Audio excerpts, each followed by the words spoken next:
11절까지. 아나니아라 하는 사람이 그의 아내 삽비라와 더불어 소유를 팔아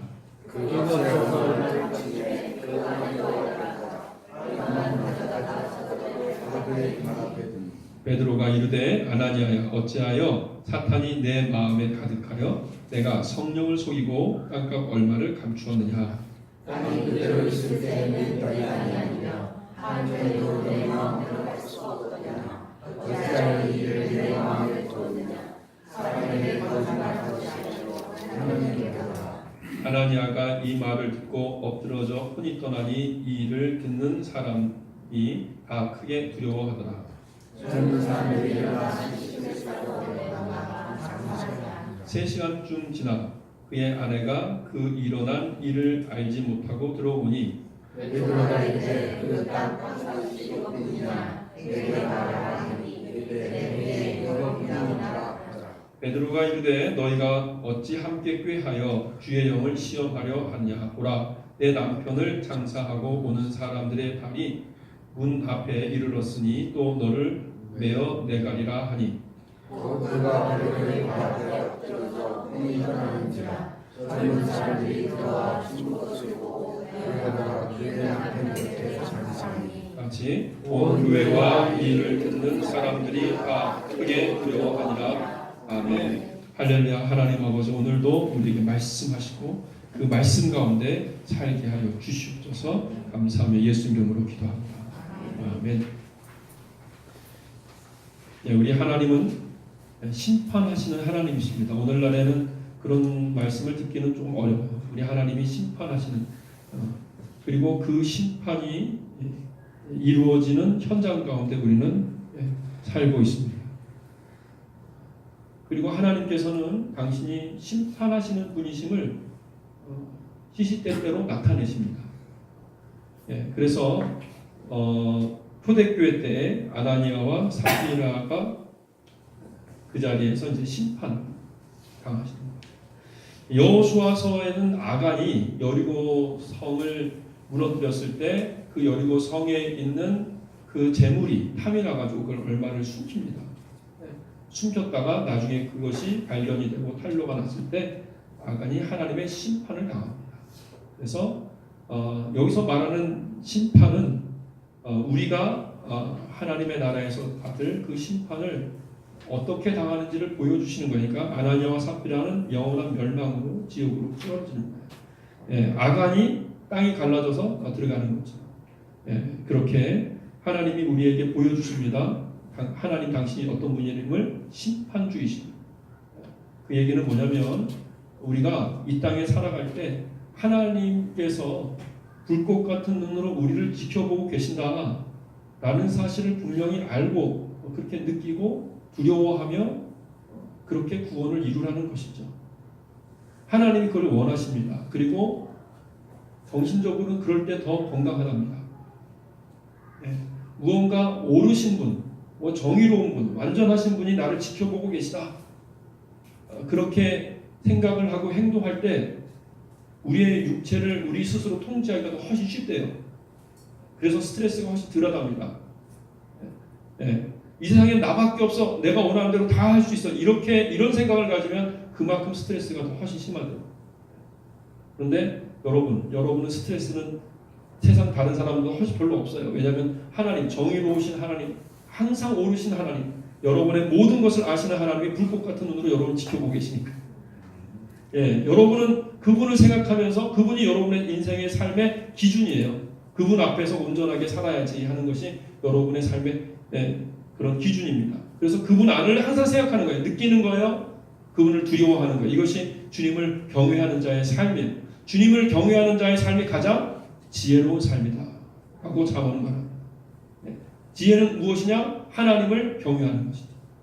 항상 하나님 나를 지켜보고 계신다. 그래서 호람되어 하나님 앞에서 내가 행동하는 것처럼 행하는 것, 그것이 가장 지혜로운 삶이다 라고 성경은 우리에게 가르쳐주고 있습니다. 저는 믿음의 신학교 모든 성도들이 분명히 알아야 할 것이 있습니다. 그것은 하나님은 심판하시는 분이시다 라는 것입니다.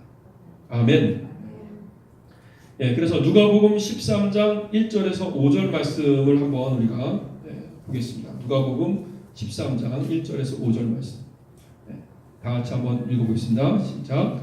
그때 마침 두어 사람이 와서 빌라도가 어떤 갈릴리 사람의 피를 그들이 제물에 섞은 일로 예수께 아뢰니 대답하여 이르시되 너희는 이 갈릴리 사람들이 이같이 해 받음으로 다른 모든 갈릴리 사람보다 죄가 더 있는 줄 아느냐? 너희에게 이르노니 아니라 너희도 만일 회개하지 아니하면 다 이와 같이 망하리라. 또 실로암에서 망대가 무너져 치어 죽은 18사람이 예루살렘에 거한 다른 모든 사람보다 죄가 더 있는 줄 아느냐? 너희에게 이르노니 아니라 너희도 만일 회개하지 아니하면 다 이와 같이 망하리라. 예수님께서는 이렇게 말씀을 하십니다. 아나니아와 삽비라가 너희보다 더 죄가 많아서 그런 줄 아느냐? 너희도 회개하지 않으면 아나니아와 삽비라처럼 된다. 예? 아간이 특별히 더 악하고 죄가 많아서 그 사람이 그런 잘못을 한 줄 아느냐? 너희와 전혀 다른 사람이기 때문에 나와 상관없는 사람이라고 생각하느냐? 그렇지 않다. 예? 아나니아와 삽비라를 보여주고 아간을 보여준 이유는 바로 우리도 회개하지 아니하면 그렇게 되기 때문에 그것을 본보기로 보여주시는 것입니다. 예. 하나님께서 그렇게 보여주시는 거예요. 여러분도 회개하지 않으면 마찬가지입니다. 예. 회개는 무엇입니까? 회개는 세상 가운데 살고자 하고 세상 것을 좋아하고 혹은 하나님 은혜 안에서 더 거룩한 예수 그리스도를 닮는 삶을 살기를 별로 좋아하지 않고 이런 삶이죠. 그런 삶에서 돌이켜서 하나님의 뜻대로 예수 그리스도를 닮는 예수 그리스도의 가신 십자가 길을 따라가는 그러한 삶을 의도적으로 살고자 노력하겠다고 나가는 방향을 그렇게 잡는 거죠. 돌이키는 거죠. 자신이 무엇은 잘못을 했는가, 어떨 때 자신이 쉽게 세상적으로 나아가는가, 그런 것들을 분명하게 판단하고 자기 자신을 회개하고 그리고 돌이켜서 또 하나님 뜻대로, 예수님 뜻대로 나아가고자 하는 것, 그것이 바로 회개입니다. 그 회개를 하지 않는 사람들은 이와 같이 될 수가 있습니다. 마태복음 3장 10절에서 12절 말씀에 보면 10절에서 12절 말씀 제가 한번 읽어보겠습니다. 이미 도끼가 나무 뿌리에 놓였으니 좋은 열매를 맺지 아니하는 나무마다 찍혀 불에 던져지리라. 나는 너희에게 회개하게 하기 위하여 물로 세례를 베풀거니와 내 뒤에 오시는 이는 나보다 능력이 많으시니 나는 그의 신을 들기도 감당하지 못하겠노라. 그는 성령과 불로 너희에게 세례를 베푸실 것이요 손에 키를 들고 자기 타작마당을 정하게 하사 알곡은 모아 곳간에 들이고 쭉정이는 꺼지지 않는 불에 태우시리라. 이렇게 세례 요한이 예수님이 누구신지를 분명하게 요약해서 간추려서 설명해주고 있습니다. 심판자시죠, 심판자. 그래서 예수님이 이 땅 가운데 오셨을 때 뭐라고 선포했습니까? 회개하라, 천국이 가까이 왔느니라. 천국이 가까이 온다는 얘기는 심판이 왔다는 거예요, 심판이. 그래서 초대교회 때는 이 땅에서 우리가 살아가는 바로 이 삶이 우리가 심판대 앞에 살아가는 것이다 라고 해석하는 사람들이 있었어요. 이거는 물론 인생의 전부를 다 설명하는 게 아니라 일부분, 단편을 얘기하는 거예요. 단편적으로 인생을 이해할 때 우리가 인생을 산다는 것은 하나님의 심판대 앞에서 내가 누구인지를 지금 증언하고 나타내면서 살아가는 것이다. 심판대 앞에 있는 우리는 지금 하나님이 우리는 불꽃 같은 눈으로 심판자가 우리를 보고 계세요. 그리고 우리는 예수 그리스도의 그 메시지가 이미 선포되었고 복음을 이미 알고 있는 사람으로서 그 복음에 어떻게 반응하는 사람입니다. 나는 주님, 하나님 보시죠? 나는 이렇게 반응하는 사람이에요. 라고 지금 하나님 앞에서, 그러니까 심판대 앞에서 지금 나 자신을 증언하고 있는 것이다. 라고 이해하고 있는 사람들이 많았어요. 그러면 그 옆에 한쪽에는 뭐야? 사탄이 있어요. 사탄이 정죄해요. 보십시오. 이 사람은 이런 잘못을 하지 않았습니까? 그런데 반복하고 있습니다. 이거 좋아하고 있습니다. 분명히 회개했는데 또 하고 있습니다. 이러면서 이 사람은 구제불능입니다. 이 사람은 하나님의 나라에 갈 수 없습니다. 라고 하면서 한편에서는 정죄. 이 사람은 구제불능입니다. 안 됩니다. 그래서 정죄하는 쪽이 있어요. 한쪽에서는 변호하는 쪽이 있어요. 변호하는 쪽은 누구예요? 예수님. 예수님은 변호를 하십니다. 예수님이 변호하실 때 아닙니다. 이 사람은 죄를 짓지 않았습니다. 아닙니다. 이 사람은 그런 실수를 한 적이 없어요. 이렇게 변호하는 게 아니에요. 예수님 변호는. 예, 예수님은 어떻게 변호하시는 줄 아세요? 예수님은 어떻게 변호하시냐면요. 이 사람이 이렇게 죄를 잘못한 것은 잘못 이미 했어요. 그건 어쩔 수가 없어요. 이렇게 잘못하고 실수하고 넘어지고 분명히 안 하겠다고 하고 또 죄를 짓고 또 죄를 짓는 것은 아직 몰라서 그렇습니다. 성장 과정입니다. 제가 좀 돌봐보겠습니다. 제가 돌봐서 더 온전한 자로 만들어 보겠습니다. 시간을 주십시오. 이게 예수님의 변호예요. 그러면서 뭐라고 말씀하시면 제가 이 아이를 잘 압니다. 이 아이가 그 실수하고 잘못했던 것을 저에게 다 고백하고 있습니다. 제가 이 아이를 잘 알고 있어요. 보십시오. 진실하지 않습니까? 제가 고쳐보겠습니다. 저에게 다시 한번 기회를 주십시오. 예수님의 변호는 그런 쪽이에요. 실수하고 잘못하는 것은 어쩔 수 없어요. 그것은 드러나고 있으니까 우리의 삶 가운데 매일의 삶 가운데 우리의 어리석고 교만하고 추한 모습이 드러나고 있어요. 그러는 가운데 사탄은 계속적으로 정죄합니다. 이 사람은 안 되는 사람입니다. 그리고 예수님은 변호합니다. 제가 만들어 보겠습니다. 저에게 다 이야기하고 있지 않습니까? 제가 책임지겠습니다. 그러면서 예수님이 잘 아는 존재라고 우리를 자꾸 이렇게 하나님 앞에서 책임지겠다고 우리를 설득하시는 거예요. 아직 몰라서 그럽니다. 더 성장하면 됩니다. 여러분, 회개하지 않으면 다 죄인, 완전히 심판받는 자가 되는 거죠. 누구나 회개하지 않으면 어떤 사람이 심판을 받느냐? 회개하지 않는 사람. 아나니아와 삽비라. 회개하지 않는 사람이 심판을 받게 됩니다. 우리 그 사도행전 말씀에 보면은요. 사도행전 말씀에 보면은 베드로가 이르되 아나니아야 어찌하여 사탄이 내 마음에 가득하여 내가 성령을 속이고 깎아 얼마를 감추었냐. 어떻게요? 사탄이 내 안에 가득하여라고 그랬죠. 사탄이 그의 심령에 가득해져요. 뭐 하냐면 회개하지 않으면. 회개하지 않으면 사탄 마귀가 그 속에 가득해집니다. 회개를 멈추면 죄가 익숙해지는 거예요. 그리고 다른 사람과 비교하면서 나만 하면 됐어 라고 생각합니다. 죄가 익숙해지면 더 큰 죄를 져도 점점 더 그것이 문제라는 사실을 모릅니다. 그러면 사탄 마귀의 세력이 그 속에 들어가고 영향력을 행사하게 됩니다. 사탄 마귀가 그 속에 들어가서 더 큰 영향력을 행사하면 그 사람은 사탄의 지배를 받는 자가 되는 것이죠. 그럼 나중에 어떻게 돼요? 그 사람은 없어지고 사탄만 남는 거예요. 그 몸뚱이는 사탄에 의해서 움직이는 몸뚱이에요. 사탄의 뜻대로 움직이는 몸뚱이가 되는 거죠. 하나님을 닮은 인간의 모습은 사라지는 것이죠. 양심에 화인 맞은 자, 하나님의 심판을 받을 자가 되는 것입니다. 여기 보면은 사탄이 내 마음에 가득하여 회개하지 않았다는 거예요.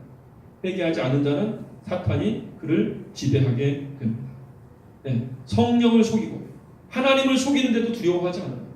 아무렇지도 않아요. 하나님을 속이는데 아까 얼마를 감추었습니다. 거짓을 행했습니다. 회개하지 않는 사람의 특징, 거짓을 행합니다. 거짓말을 합니다.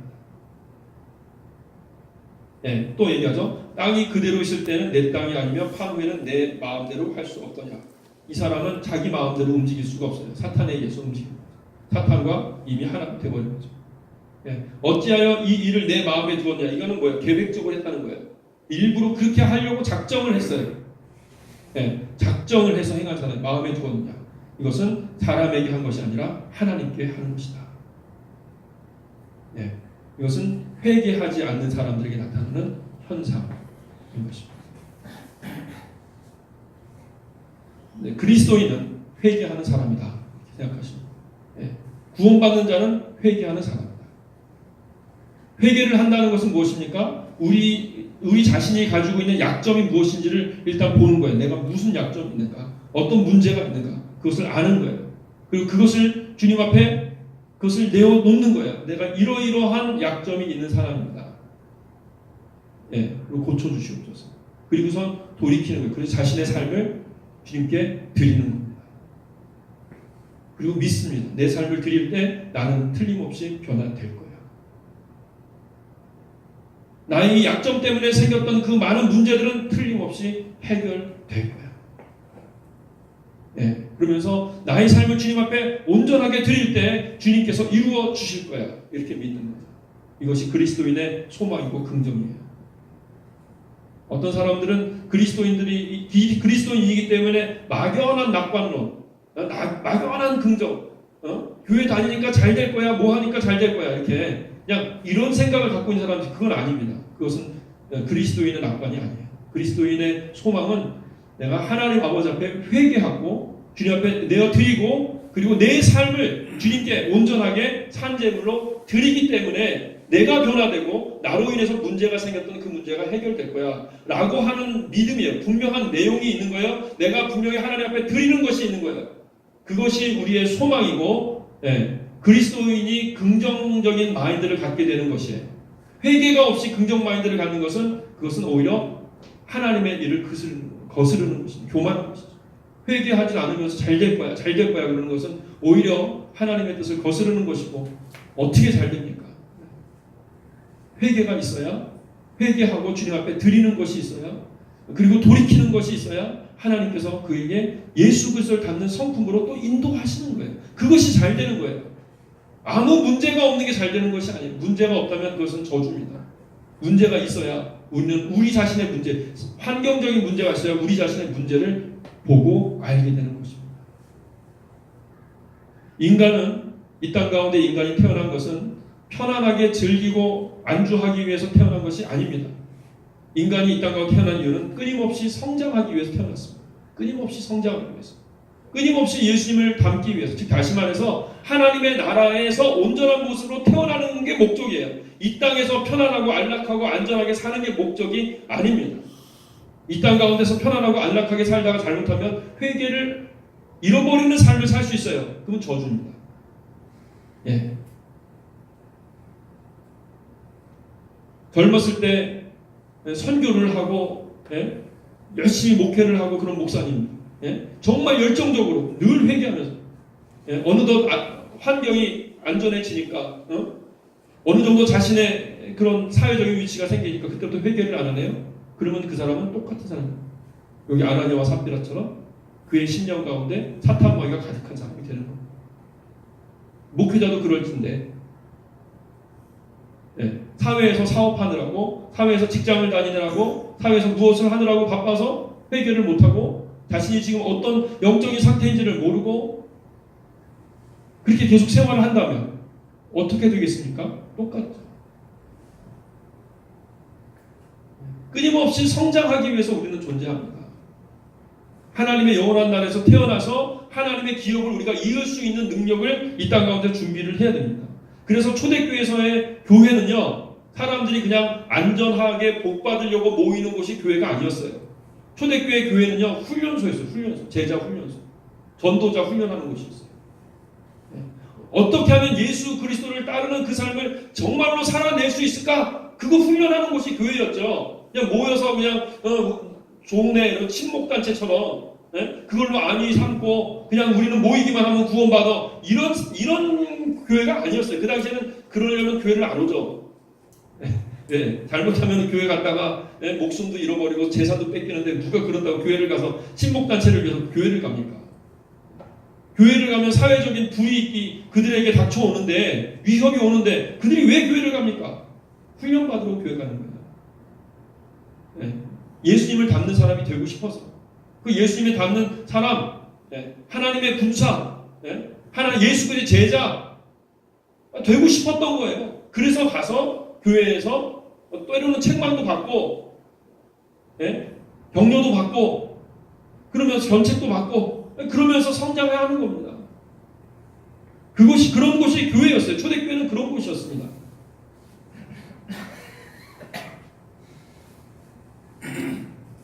저는 2019년에 우리 믿음의 시작 교회가 그런 하나님의 제자 훈련소, 군대 양성소 될 줄로 믿습니다.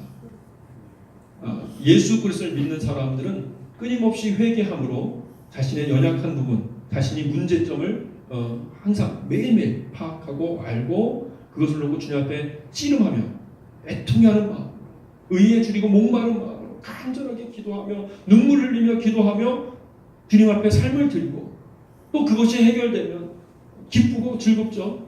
예. 그러면 그 다음에 또 어떤 문제, 어떤 또 죄가 드러나고 또 회개하고 그럼 또 회개하는 가운데 또 깨닫고 알게 되고 또 성장하고 예, 그렇게 주님의 은혜 안에서 끊임없이 성장하고 변화되어지는 여러분과 제가 되길 간절히 바랍니다. 예. 그래서 초대교회 때 그리고 개척 종교개혁 때도 중요하게 생각했던 것 중에 한 가지가 말씀 묵상하는 것이었어요. 말씀 묵상. 지금 우리가 하는 큐티 같은 거죠. 예. 큐티의 목적이 그 당시에 뭐였냐면요, 지식을 위한 것이 아니었습니다. 큐티의 목적은 말씀을 보고 거울에 비추어서 하나님의 그 말씀에 비추어서 나의 문제가 무엇인지를 발견하려고 하는 거예요. 네. 우리 자신의 문제가 무엇인지를 발견하려고 노력하고 애쓰지 않으면 보여지지 않습니다. 왜냐하면 그것이 너무 우리에게 익숙하기 때문에. 네. 너무나 오랫동안 우리는 죄의 습관 속에 익숙해져 왔기 때문에 마치 양파 껍질을 벗기는 것처럼 하나를 벗기면 또 그 다음에 있고 그 다음 것이 있고 계속 우리의 죄의 그런 속성들은 계속적으로 드러나는 거예요. 그래서 매일매일 말씀을 묵상하며 회개를 하는 거예요. 아, 내 문제가 이것이군요, 주님. 말씀을 보면서 또 회개하고 말씀을 보면서 또 회개하고 내 문제가 이것이었습니다. 내 문제가 이것이었습니다. 고백하고 그리고 또 돌이키고 그리고 주님께 삶을 드리며 나아가는 것입니다. 그것이 큐티입니다. 그래서 그 당시에 그리스도인들은 뭐예요? 매일 말씀을 묵상하고 그 말씀 묵상한 것을 놓고 회개해서 자기 자신의 삶의 근본적인 부분을 바꾸어가는 사람. 네, 바꾸어가는 사람. 자신의 근본적인 문제를 해결하고 또 바꾸어가고 이것이 바로 그리스도인의 기쁨이에요. 우리 자신이 변화되어지는 것. 예수 그리스도를 정말 닮아가고 있는 것. 그것이 진정한 기쁨인 것입니다. 그래서 저는 여러분들이 바로 그런 회개가 우리 믿음의 시작교회 가운데 일어나게 될 줄로 믿습니다. 우리가 2019년에는 그런 회개가 그런 묵상 그래서 여러분이 한 주간 동안 그런 깨닫게 되고 하나님은 끊임없이 하나님의 가장 큰 관심은 어디에 있느냐? 예, 여러분의 사업도 아니고 여러분의 가정도 아니고 가장 큰 관심은 여러분 자신이 변화되는 것이 가장 큰 하나님의 관심사입니다. 여러분을 변화시키기 위해서 여러분의 모든 여건이 있는 거예요. 여러분의 사업이나 가정이나 여러분 주변의 모든 역할들은 여러분 한 사람 바꾸기 위해서 하나님께서 허락하신 거예요. 다시 말해서 여러분을 변화시키기 위한 최선의 환경을 여러분에게 맞춤 환경을 주신 거예요. 네. 여러분이 이 땅 가운데 잘 먹고 잘 살고 그냥 편안하다 이렇게 하면서 그냥 멈춰버린 인생을 살기 위해서 여러분에게 그 환경을 주신 것이 아니라 어떻게든지 여러분이 여러분의 연약한 부분, 잘못된 부분, 여러분이 그런 삐뚤어진 부분들을 고치고자 그 고치기에 합당한 환경과 상황으로 계속적으로 여러분을 인도해 가신단 말이에요.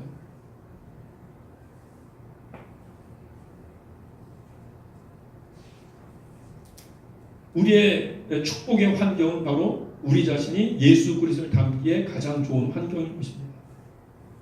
가장 좋은 축복의 환경을 우리에게 주셨습니다.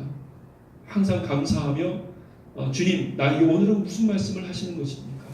주님, 나의 죄를 보게 하소서. 나의 연약한 것, 내가 오늘 변화되어야 될 부분들을 보게 하소서. 그럼 사탄 마귀는 옆에서 그러죠. 변하지 않을 거야. 바뀌지 않아. 포기해. 네. 너는 안 되는 사람이야. 원래 할 수 없는 사람이야. 계속 사탄 마귀는 그렇게 말합니다. 하나님 앞에서도 그렇게 얘기해요. 이 사람은 안 됩니다. 네. 아무리 노력해도 안 되는 사람이야. 네. 그렇습니다. 안 돼요. 우리는 안 됩니다. 우리는 할 수 없어요. 네. 우리의 능력을 생각해서 계산해서 얘기하면 안 되는 것이 맞습니다. 그러나 예수님께서 해 주십니다. 성령의 능력으로 우리는 변화됩니다. 성령의 능력으로 우리는 변화되게 되어 있습니다. 아멘. 예. 그 대신 우리가 우리의 모든 것을 드려야 되죠. 우리의 모든 것을 주님께 드리는 거예요. 그럴 때 변화가 일어납니다. 그래서 우리는 매일매일 회개하고 매일매일 정결하게 되어야 합니다. 우리는 너무나 쉽게 마치 자석처럼 세상으로 갑니다. 네. 그러면 또 회개하고 다시 하나님께 또 세상으로 가면 또 하나님께로. 예, 세상으로 자꾸 가야 돼요. 그래야 내가 얼마나 죄인지를 알죠. 우리 안에 본심이 어떤 것이 있는지를 알죠. 세상으로 갈 때마다 내 본심에 무엇이 있는지를 아는 거예요. 내가 얼마나 연약한 존재인 걸 아는 거예요. 예, 드러나는 거죠. 그러면 그 죄가 드러나면 그걸 말씀을 묵상하며 빗대어서 나에게 이러이러한 약점이 있고 이러이러한 죄가 있구나. 그러면 그걸 놓고 회개하며 기도하고 주님께 제가 바뀌기를 원합니다. 도와주소서 하며 심령이 가난한 자, 애통이야, 의에 줄이고 목마른 자 간절하게 기도하고 그리고 다시 한번 하나님께로 향하며 성령이 임하셔서 우리를 인도하시는 것입니다. 예, 아멘. 어떤 사람은요 큐티를 많이 한다고 기도를 많이 한다고 교만해진 사람도 있어요. 교만한 사람. 이 사람은 큐티 못하는 거예요. 예, 교만한 사람들. 예, 기도 많이 한다고 교만해지는 사람들. 제대로 기도하지 않는 것입니다. 즉 다시 말해서 회개하는 큐티를 안 하는 거예요. 회개하는 기도를 안 하는 것이죠. 일단 기도나 큐티를 하는데 회개가 없다. 그러면 중요한 것이 다 빠진 거예요. 그러면 껍데기만 남는 것입니다. 안 하는 것보다 낫겠죠. 그러나 회개가 없으면 가장 핵심이 빠진 것이죠. 그러면 교만해집니다. 나는 이만큼 기도하는데 저 사람은 왜 기도를 안 해? 그러면서 나는 이만큼 기도하는 사람이니까 저 사람보다 난 더 우월해. 나는 이렇게 큐티를 많이 했고 이렇게 신앙생활을 많이 했는데 저 사람은 그런 것들을 잘 모르고 안 하네? 그러면 나는 더 우월한 사람이야. 라고 생각을 하고 있다면 그 사람은 큐티를 하는데도 하나님의 뜻대로 하고 있는 큐티가 아닌 것입니다. 그가 다른 사람과 비교하면 교만한 만큼 그 사람은 여전히 수준이 낮은 사람이라고 생각하십니다. 저는 2019년에 우리 믿음의 시작교회는 하나님의 제자 훈련소, 군대 양성소가 될 줄로 믿습니다. 예, 서로 격려하고 서로 또 견책하고 그래서 서로 정말 자신의 그런 죄를 보고 알고 깨닫고 그리고 회개하고 그리고 돌이키는 삶을 격려하고 서로 나아가야 할 것 같습니다. 예. 그리고 주일날 올 때마다 최소한 한두 가지는 자신이 깨달은 죄와 거기에 대한 그 경험, 그 메시지를 가지고 와야 돼요. 그게 일주일이나 살았는데 예? 자신의 죄의 깨달음이 없다. 그러면 그 사람은 게으르고 나태하고 악한 종이에요. 그 한 주간은 그렇게 사는 겁니다. 예. 아니면 자기 자신이 바뀔 생각이 없는 거예요. 그래서 다시 말해서 회개를 게을리한 거죠. 매 주일날 올 때마다 여러분 큐티를 하고 삶을 돌아보며 여러분이 하나님께서 주신 회개의 내용을 가지고 오십시오. 그리고 거기에 대해서 여러분이 어떻게 고백했는지 가지고 오십시오. 인간이 이게 교활해가지고 잘 안 바뀝니다. 분명히 회개했고 주님 앞에 고백했고 막 눈물 콧물 흘리면서 회개했어요. 그리고 하나님께서 그렇게 하겠다고 약속했어요. 그런데 얼마 지나면 또 다시 잊어버려요. 다 잊어버려요. 네, 혼자서는 안 돼요. 서로 격려해주고 고백해주고 또 이야기 자꾸 해야 돼요. 이야기해야 돼요. 말을 해야 돼요. 이런 일이 있었다고 서로 말할 수 있고 말할 수 있는 그런 성숙한 공동체가 또 돼줘야 돼요. 우리가 성숙한 공동체가 돼서 서로 그런 얘기들을 할 때 보듬어주고 받아주고 중보기도 할 수 있는 그런 공동체가 또 돼야죠. 그래서 저는 우리 믿음의 시작교회가 정말 말씀과 기도 안에서 끊임없이 성장하는 멈춰있지 않고 하나님의 군사로 온전하게 성장하는 그런 교회가 될 줄로 믿습니다. 오늘 말씀을 요약합니다. 하나님께서 우리에게 오늘 말씀하십니다. 두려워하라. 내가 너희를 불꽃 같은 눈으로 지켜보고 있다. 나는 심판자로 너희를 지켜보고 있다. 아나니아와 삽비라를 내가 심판했듯이 나는 심판자로 너희를 지켜보고 있다. 주님 우리에게 그렇게 말씀하십니다. 그러면 여러분 두려워해야죠. 하나님 당연히 두려워해야죠. 경외해야죠. 그러나 우리는 기쁩니다. 왜냐하면 우리에게 하나님께서 동시에 회개하며 주님 앞에 나올 수 있는 기회를 주셨습니다. 우리는 회개하는 거죠. 그러므로 여러분 회개합시다. 하나님을 두려워하고 우리가 심판자 앞에 산다는 것을 분명히 알고 그리고 하나님 앞에 진실하게 그 두려우신 하나님 앞에 자유할 수 있도록 우리가 매일매일 진심으로 거짓 회개하면 안 돼요. 거짓 회개하면 진짜 회개. 진짜 우리 자신을 겸손하게 내려다보고 우리 안에 어떤 허물, 어떤 교만한 것이 있는가, 하나님께서 하나님 앞에서 합당하지 않은 무엇이 있는가를 막 살펴봐야 됩니다. 노력해야 됩니다. 애를 써야 됩니다. 일반적으로 이거 많이 안 해보신 분들은요, 이거 못합니다. 못 찾아요. 자기의 죄를 찾지를 못해요. 익숙하지 않은 사람들은 못 찾습니다. 그러나 여러분이 정말 기도하면서 찾으려고 애를 쓰세요. 분명히 있습니다. 예. 그래서 여러분이 이 회개를 큐티하면서 회개를 많이 해보면 많이 해볼수록 더 많아집니다. 예. 많이 했으니까 이제 서서히 없어지겠지. 아니, 많이 하면 할수록 더 많아지는 게 회개의 재미입니다. 예. 여러분 중에서 혹시 이런 얘기하면 해도 저는 회개할 게 별로 없는데요. 그러면 여러분 회개에 익숙하지 않은 삶을 살고 있는 거예요. 여러분 내면을 정말 깨끗하게 정화해서 예수 그리스도가 여러분의 삶의 주인이 되도록 만들어야 되는데 그건 회개밖에 없어요. 예. 익숙하지 않은 사람들도 있을 수 있어요. 예. 어떻게 하면 익숙해진다? 찾으려고 노력을 해야 돼요. 예. 기도하면서 나의 문제가 뭐냐고 주님 앞에. 예. 그렇게 해서 회개하고 회개하는 중에 우리에게 소망이 있어요. 틀림없이 주님께서 역사하시고 함께하시고 우리의 삶을 드릴 때 그 문제로 인한 모든 문제들을 주님은 해결해 주십니다. 그렇게 우리는 하나님의 군사로 하나님의 제자로 거듭나게 되고 21세기에 난리 났습니다. 지금 21세기에 지금 한국 기독교가 그나마 나요. 한국 기독교도 문제인데 전 세계가 지금 난리 났습니다. 지금 기독교가 완전히 무너지고 있어요. 왜 무너지고 있는지 아십니까? 진정한 그리스도인을 찾아보기가 힘들어서 무너지고 있는 거예요.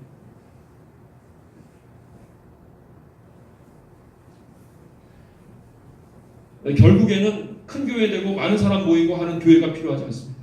진짜 그리스도인이 되어지는 교회가 필요해요. 지금 진짜 그리스도인을 양산해 낼 수 있는, 양성해 낼 수 있는 훈련소. 네. 그런 곳이 필요해요. 그런 곳이 교회입니다. 우리 믿음의 씨앗교회가 그런 곳이 되어야 합니다. 같이 만들어 갑시다. 빛과 소금의 역할을 사회에서 온전하게 감당할 수 있는 진정한 하나님의 제자 양성소, 훈련소. 그래서 이곳에 오는 사람들은 다 하나님의 제자가 되는 거예요. 삶이 변화되는 거예요. 정말 같이 여러분과 함께 그런 교회를 만들어 갈 수 있을 줄 믿습니다. 이 시간에 다 같이 기도하겠습니다.